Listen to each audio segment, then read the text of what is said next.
Hello everyone, my self Ajay Kumar. दोस्तों, इस video में हम डेंटिन के पार्ट 2 को डिस्कस करेंगे और इसमें यूनिवर्सिटी क्वेश्चन किस किस तरह के आ सकते हैं पहले वो देख लेते हैं। Question 1, briefly explain dentinal sensitivity. इसमें हमें डेंटिन की 3 थ्योरीज बतानी है कि क्यों डेंटिन सेंसिटिव होता है। Question 2, describe hypocalcified areas. Third, Tomes granular layer. And fourth, denticles. दोस्तों, डेंटिकल्स हम अगली वीडियो यानी कि पल्प में अच्छे से पढ़ेंगे। इस वीडियो में हम इसे ऊपर ऊपर से देखने वाले हैं। तो चलो वीडियो स्टार्ट करते हैं।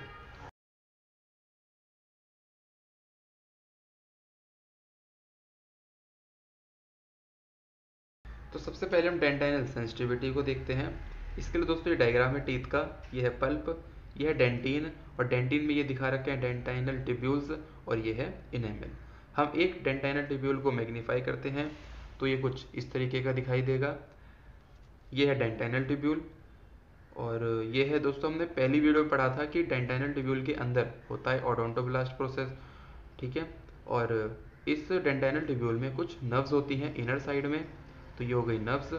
और इस डेंटाइनल टिब्यूल्स के अंदर एक्सडेंटाइनल फ्लूइड भी होता है। 3 तरह की थ्योरी होती है: direct nerve innervation theory, second fluid और hydrodynamic theory, and third transduction theory. पहली थ्योरी कहती है कि जब हम टीथ पे कोई प्रेशर अप्लाई करते हैं तो ये नर्व्स स्टिमुलेट होती हैं और पेन को फील करवाती हैं। सेकंड थ्योरी ये कहती है कि जब भी हम दांत पे प्रेशर लगाते हैं टीथ पे, तो इस फ्लूइड की वजह से इस फ्लूइड का मूवमेंट होता है और हमें पेन फील होता है। जबकि थर्ड थ्योरी कहती है कि जब भी हम प्रेशर लगाएंगे टीथ पे, तो ये ओडोंटोब्लास्टिक जो प्रोसेस है ये ट्रांसमिट करेगा न्यूरो ट्रांसमीटर वेसिकल्स के थ्रू अपना जो प्रेशर है उसको इन नर्व्स पे, और उसके वजह से पेन फील होगा। तो हम देखते हैं आगे थ्योरी में कि कौन सी थ्योरी को सबसे ज़्यादा माना गया और किसको नहीं माना गया, तो क्यों नहीं माना गया। Dentin is sensitive to a variety of stimuli like heat, cold, chemicals. Sensitive होता है dentin. Dentin is not uniformly sensitive, it is highly sensitive at the dentino enamel junction. Dentino enamel junction के पास ही ज़्यादा sensitive होता है, and at the regions close to the pulp. Pulp के आसपास ये ज़्यादा सेंसिटिव होता है। पहली थ्योरी है डायरेक्ट नर्व इनर्वेशन थ्योरी। अभी क्या कहती है थ्योरी कि जो नर्व एंडिंग है, अभी हमने डायग्राम में देखा था दोस्तों कि नर्व एंडिंग्स थी डेंटाइनल टिब्यूल्स के अंदर। तो nerve endings are present in dentinal tubules in certain areas of dentin. They extend to a small distance within the tubule from the pulpal side. Pulpal side से कुछ distance तक ये nerves होती हैं पर पूरी एंड तक नहीं होती, इनेमल तक नहीं होती। It is because of this nerve ending dentin is sensitive.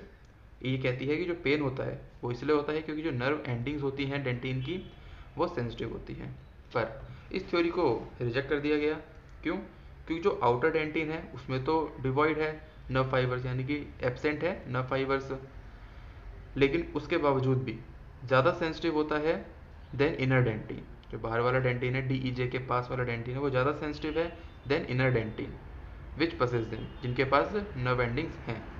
तो अगर इस थ्योरी को माना जाता तो सिर्फ डेंटिन इनर वाला सेंसिटिव होना चाहिए था, बाहर वाला नहीं। पर DEJ की तरफ जो डेंटिन होता है वो ज़्यादा सेंसिटिव होता है, इसलिए इस थ्योरी को रिजेक्ट कर दिया गया। और भी पॉइंट्स हैं क्यों इसको रिजेक्ट कर दिया गया कि a newly erupted tooth does not possess such nerve endings, फिर भी वो सेंसिटिव होता है। अगर हम लोकल एनेस्थीसिया का एप्लीकेशन दें एक्सपोज डेंटिन को, उसकी वजह से फ़र्क ही नहीं पड़ता डेंटिन की सेंसिटिविटी को। सेकंड थ्योरी है फ्लूइड और हाइड्रोडायनेमिक थ्योरी। ये second and most popular theory है। Various stimuli like heat, cold, air blast, desiccation और मैकेनिकल और ऑस्मोटिक प्रेशर इफेक्ट, इन सब की वजह से क्या होता है, इट अफेक्ट फ्लूइड मूवमेंट। अभी हमने देखा था कि डेंटाइनल टिब्यूल्स के अंदर नर्व्स थी, ओडोंटोब्लास्ट प्रोसेस था और फ्लूइड भी था। तो इन सब की वजह से फ्लूइड मूवमेंट होता है इन डेंटाइनल टिब्यूल्स के अंदर। When a stimulus is applied to dentin there is displacement of fluid, fluid का डिस्प्लेसमेंट होता है within the tubule, and this distort the local pulp environment. इसकी वजह से क्या होता है, जो लोकल पल्प का इन्वायरमेंट है वो डिस्टॉर्ट होता है, और and is sensed by free nerve ending in the plexus of रक्षो। और ये रक्षो क्या होता है, ये मॉनिटर करता है पेनफुल सेंसेशंस को। These nerve endings act as mechanoreceptors as they are affected by mechanical displacement of the tubular fluid. ये जो nerve endings है plexus of रक्षा वाली, ये कैसी होती है, मकैनो रिसेप्टर। मकैनो रिसेप्टर यानी मैकेनिकल डिस्प्लेसमेंट को आइडेंटिफाई करने वाली। तो ये इफेक्ट हो जाती है भाई mechanical displacement of the tubular fluid. अब इस थ्योरी को बहुत ज़्यादा सपोर्ट मिला, वो क्यों मिला वो देखते हैं। This theory find supports from the fact that pain is maximum felt at the dentino enamel junction where there are maximum branches of the tubules during cavity preparation when the dentine is first exposed. जब हम cavity prepare करते हैं तब जो dentin expose होता है तो तब स्मॉल ब्लैब्स ऑफ फ्लूइड दिखता है, can be seen on the cavity floor. और जब उस कैविटी को ड्राई किया जाता है तो एक ग्रेटर लॉस ऑफ फ्लूइड होता है, यानी कि जब जैसे मान लो हमने कैविटी बनाई तो उसके में वहाँ पर स्मॉल ब्लैब दिखते हैं फ्लूइड के, और जब हम उस फ्लूइड को ड्राई करते हैं तो वहाँ पे क्या हुआ, एक ग्रेटर लॉस हो गया फ्लूइड का, जिसकी वजह से leading to more movement of fluid. अब ज़्यादा मूवमेंट होगा फ्लूइड का, जिसकी वजह से ज़्यादा पेनफुल एक्सपीरियंस होगा। Pain is produced by application of hypertonic fluid से भी ऑन एक्सपोज्ड डेंटिन और बाय डिहाइड्रेशन से भी। हाइपरटोनिक फ्लूइड से क्यों, क्योंकि हाइपरटोनिक फ्लूइड में ज़्यादा सॉल्यूट होगा, तो अगर सॉल्यूट होगा अगर वहाँ पे हम लगाएंगे तो डेंटिन का जो फ्लूइड होगा ये अब एब्जॉर्ब कर लेगा, और एब्जॉर्ब करेगा तो फिर से वही होगा कि ग्रेटर लॉस होगा फ्लूइड का, जिसकी वजह से ज़्यादा मूवमेंट होगा तो ज़्यादा दर्द भी होगा। और वैसे ही डिहाइड्रेशन में भी होता है, ग्रेटर फ्लूइड लॉस हो जाता है जिसकी वजह से ज़्यादा मूवमेंट होता है फ्लूइड का और फिर उससे ज़्यादा पेन होता है, इसलिए इस थ्योरी को ज़्यादा पॉपुलर माना गया। तीसरी थ्योरी है ट्रांसडक्शन थ्योरी। इस थ्योरी में ये क्या कहती है, the odontoblast process primary structure होंगे जो एक्साइट होते हैं by the stimulus and that impulses are transmitted to nerve endings in the inner dentin. पर ये थ्योरी पॉपुलर नहीं हो पाई, क्यों, क्योंकि there are no neurotransmitter vesicles in the odontoblast process to facilitate synapse. जब न्यूरोट्रांसमीटर वेसिकल्स ही नहीं होंगे तो कोई भी स्टिमुलस होगा वो ट्रांसमिट वो कैसे ही होगा, इसलिए इसको नहीं माना गया था पॉपुलर। इसके बाद आते हैं hypocalcified areas in dentine. Neonatal lines बनती हैं, बर्थ होने से पहले वाला डेंटिन और बर्थ होने के बाद वाला डेंटिन, इन दोनों के बीच में एक लाइन आ जाती है। क्यों आ जाती है, क्योंकि बर्थ होने से पहले का जो एनवायरनमेंट है वूम्ब का और बर्थ होने के बाद जो एनवायरनमेंट है उन दोनों में एब्रप्ट चेंज आता है, जिसकी वजह से यहाँ पे लाइंस आ जाती हैं, तो उन्हीं को हम कहते हैं नियोनेटल लाइन।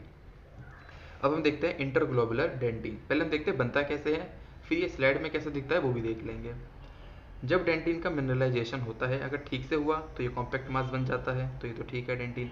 अगर डेंटिन फेल टू कोइलीज तो ये मास से ये पैचेस में रह जाता है, इसी को हम कहते हैं इंटरग्लोबुलर डेंटिन।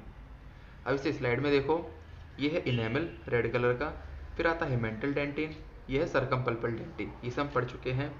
और इसके बीच में ग्लोब्यूल्स की फॉर्म में बन जाता है इंटरग्लोबुलर डेंटिन, और इनमें से कुछ डेंटाइनल ट्यूब्यूल्स पास होते हैं, dentinal tubule passing through interglobular dentine uninterruptedly. ऐसा नहीं कि अगर ये लोग ये ग्लोब्यूल्स में बने हैं तो डेंटाइनल ट्यूब्यूल्स में कोई दिक्कत आएगी, नहीं, डेंटाइनल ट्यूब्यूल जैसे पास हो रहे थे वैसे ही पास होते रहते हैं। तो इंटरग्लोबुलर डेंटिन की पोजीशन क्या है, interglobular dentine forms in crown of teeth in circumpulpal dentine just below mental dentin and it follows an incremental pattern. Incremental tubules pass uninterruptedly through interglobular dentin. अब हम देखते हैं सारे के सारे जितने भी हाइपोकैल्सिफाइड एरियाज होते हैं। पहला है contour lines. Some of the incremental lines are accentuated, accentuated मतलब highlighted because of disturbance in the matrix and mineralisation process. These lines represent as hypocalcified lines. दोस्तों कॉन्टूर लाइन अभी हम आगे डिटेल में पढ़ेंगे इस टॉपिक के बाद। सेकेंड हाइपोकैल्सिफाइड लाइन है नियोनेटल लाइन्स।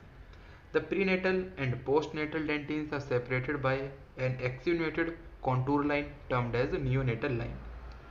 इंटरग्लोबुलर डेंटिन, इसके दोस्तों हमने पोजीशन देखी, स्लाइड देखी और कैसे बनता है वो भी देखा। अब इसकी डेफिनेशन देखते हैं। Sometime mineralization of dentin begins in small globular areas that fail to coalesce into a homogeneous mass. इसकी वजह से zone of hypomineralization बनता है between the globules। इसके बाद आता है फोर्थ प्रीडेंटिन। ये भी एक क्या है, हाइपोकैल्सिफाइड एरिया है। The predentine is located adjacent to the pulp tissue. It is first form dentine and is not mineralised. अब हम देखते हैं contour lines, incremental lines. Incremental lines in dentine में क्या होता है, जैसे मान लो ये टीथ है, ये पल्प है, ये डेंटाइनल ट्यूब्यूल्स हैं, तो डेंटाइनल ट्यूब्यूल से राइट एंगल पे ये बनते हैं इंक्रीमेंटल लाइंस कुछ कुछ डिस्टेंस पे, और इन इंक्रीमेंटल लाइन में कुछ कुछ जो लाइंस होती हैं ये हाईलाइट हो जाती हैं, इनको कहते हैं एक्सीन्यूएटेड लाइंस। और ये क्या है, ये इंक्रीमेंटल लाइंस है डेंटिन में, यानी कि रिदमिक डिपोजिशन दिखा रही है डेंटिन का।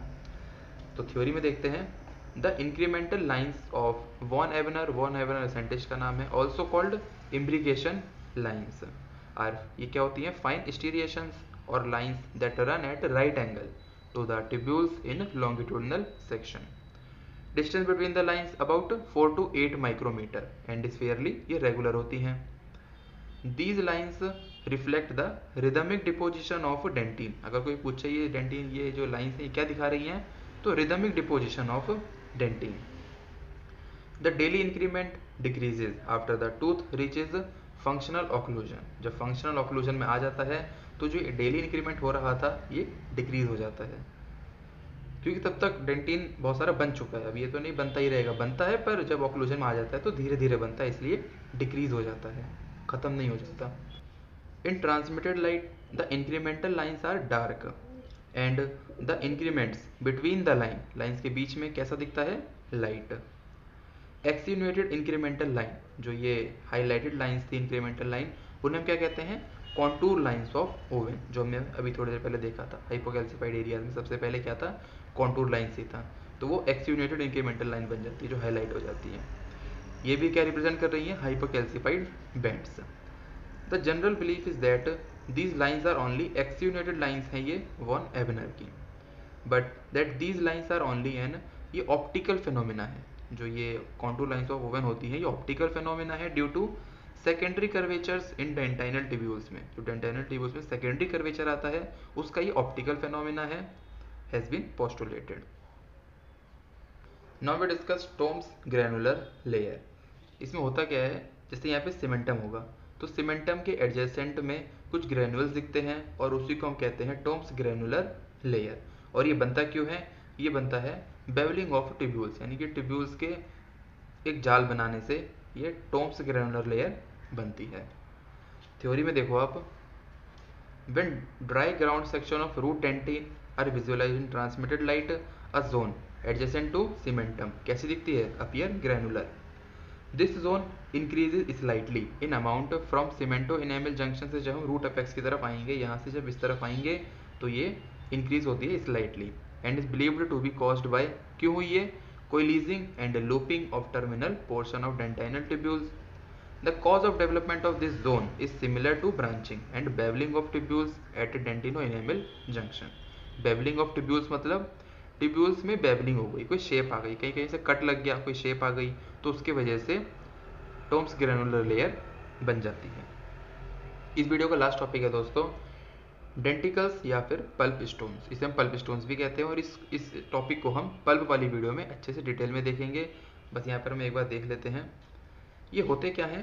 These are nodular calcified masses appearing in either or both coronal and root portions of the pulp organ. दोस्तों जो पल्प होता है, कुछ पल्प होता है क्राउन में और कुछ पल्प होता है रूट में। तो जो क्राउन में होता है उसे हम बोलते हैं कोरोनल पल्प, और जो रूट में होता है उसे हम बोलते हैं रेडिकुलर पल्प, वो हम अगली वीडियो में देखेंगे। पर ये जो डेंटिकल्स है दोनों में हो सकते हैं, कोरोनल पल्प में भी और रेडिकुलर पल्प में भी। They often develop in normal teeth में बन सकते हैं, एंड आर यूजुअली ये एसिम्प्टोमेटिक रहते हैं unless they impinge on nerves और ब्लड वेजल्स, जब तक ये इम्पिंज ना करे नर्व्स को या फिर ब्लड वेजल्स को। फिर जब ये इम्पिंज करेंगे तो पेन होगा, और पेन हो गया तो हमें मालूम पड़ जाएगा डॉक्टर के पास जाके कि भाई हमें डेंटिकल्स हैं हमारे पल्प में स्टोन्स बन रखे हैं। अब ये तीन तरह के होते हैं, या तो ये एम्बेडेड होंगे pulp stones entirely surrounded by dentin में ही होगा सिर्फ, या फिर अटैच्ड पल्प हो सकता है pulp stone partly fused with dentin, ये पार्टली है डेंटिन में भी और पल्प में भी है, या फिर फ्री पल्प स्टोन हो सकता है जो कि एंटायरली सराउंड होगा पल्प से। अब डेंटिकल्स दो तरह के हैं, ट्रू डेंटिकल्स और फॉल्स डेंटिकल्स। दोनों की डेफिनेशन देखते हैं। ट्रू डेंटिकल्स सिमिलर होते हैं in structure to dentin in that they have dentinal tubules and contain the process of the odontoblast। बिल्कुल किसकी तरह होते हैं, डेंटाइनल ट्यूब्यूल्स की तरह ही होते हैं, बस मास बन जाता है। They are very rare and located close to the apical foramen. हाँ, एपिकल फोरामेन क्या होता है ये भी बता दूं मैं आपको। ये जैसे ये रूट है तो यहाँ पर फोरामेन बना होगा और इसी को हम कहते हैं एपिकल फोरामेन।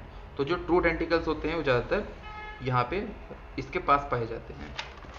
इसके बाद they are very rare and located close to the apical foramen. False denticles क्या हैं? ये do not exhibit dentinal tubules की तरह नहीं होते but appear instead as concentric layers of calcified tissue. Calcified tissue से ये कंसेंट्रिक लेयर की तरह होते हैं। कंसेंट्रिक लेयर मतलब आप समझते होंगे कि जो एक सर्कल ऐसे ऐसे करके, इन्हीं को हम कहते हैं कंसेंट्रिक लेयर्स। तो दोस्तों ये डेंटिन का पार्ट 2 यानी कि डेंटिन अब पूरा खत्म हुआ। अगली वीडियो में हम पल्प को देखेंगे। अगर आपको वीडियो अच्छी लगी हो तो चैनल को सब्सक्राइब कर देना और वीडियो को लाइक भी कर देना। अपने दोस्तों के साथ इस वीडियो को शेयर करो। मिलता हूँ अगली वीडियो में, तब तक के लिए गुड बाय।